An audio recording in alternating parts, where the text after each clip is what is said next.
And welcome back to watching It's a Beautiful Day. This is Weather HQ. As millions of Filipinos get ready to travel for the Holy Week, authorities are on high alert to keep our ports safe and our journeys smooth. To tell us more about the preparations and safety measures in place, joining us via Zoom is Marine spokesperson Mr. Luisito de los Santos. Magandang umaga, Sir de los Santos. Thank you so much for joining us. It's a beautiful day. Yeah, good morning, Paulo, and thank you for having me here in Billionaire News Channel.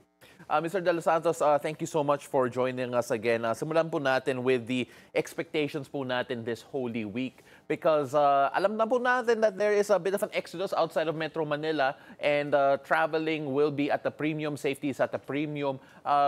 Marina in particular has started the safety inspections sa mga ports 2 weeks ahead of time for Holy Week. Can you tell us yung reason po kung bakit way in advance na po yung safety inspections po natin?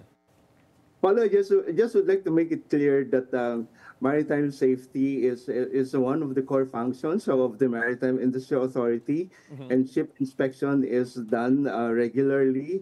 It's not just done when there is an expected influx of passengers, and in fact, we do ship audits. And we also do compliance monitoring of our various commercial ships, whether it's like announced or random, to ensure that our ship owners are, of course, complying with the various safety rules and regulations of the Philippine government. And another one is that late last year, we have launched the nationwide maritime safety awareness culture campaign because maritime safety is not just the responsibility of the government, but it should be everyone's else responsibility. And we have tapped the participation and support of our various local government units because coastal communities are those that are really affected when it comes to, I mean, most of our sea passengers come from coastal communities, and their primary mode of transportation, of course, are our boats and ships, and that's why we have tapped them to assist us imbibe the culture of safety. That is not just the responsibility, of course, of the government, not just the responsibility of the ship owners, but of course, much more our riding public must develop in them the mindset that they are responsible primarily for their safety wherever they go.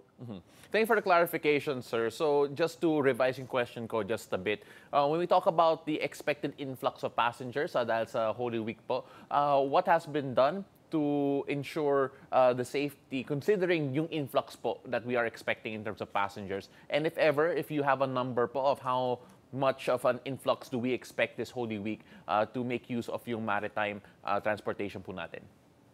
Yeah, Paulo. In fact, nung April 1 until April 12, we launched the intensified compliance monitoring ng ating mga ships. Ang focus natin ay yung mga barko. Wherein we expect na ito yung primary mode na gagamitin ng ating mga travelers.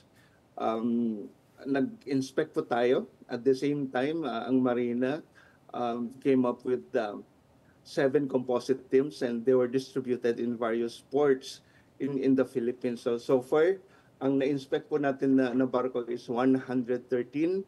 10 of them nagkaroon po ng deficiencies. Then 6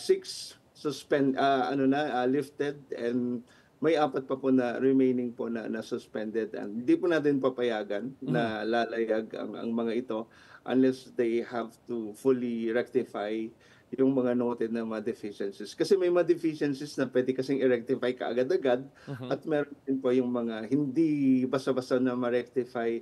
That's why na-issue po yung sinasabi po natin na suspension. You mentioned po that may mga deficiencies po. When you take a look at yung checklist po ninyo, typically, what are the deficiencies na medyo naging common po that have to be addressed? Yung mga common naman, for example, yung mga sirens nila, chine-check din po natin kasi ang sirens, napaka-important. Tapos yung mga number po ng mga life jackets, pag kulang o kaya may mga nasira na, tapos yung mga signages, madali lang po kasing i-rectify ang mga ito. Pero pag ang deficiency ay something that would impact directly the seaworthiness of the ship. That's the time that the marina will have to hold yung paglalayag po ng barko natin. I can only imagine po that this is an interagency effort with regards to safety, especially sa Holy Week period po natin. Can you tell us a bit more about yung coordination po between Marina and of course the PCG, PPA and other agencies to avoid any safety issues po during this time of travel? Yung ano po, yung implementation ng maritime safety rules and regulations po natin. Of course, that's a whole of government approach. Kasama po natin dito ang Philippine Coast Guard. Ang Marina, basically, siya po yung nagde-develop po ng mga policies at ang nag-i-implement po ay nag-i-enforce ay ang ating Philippine Coast Guard.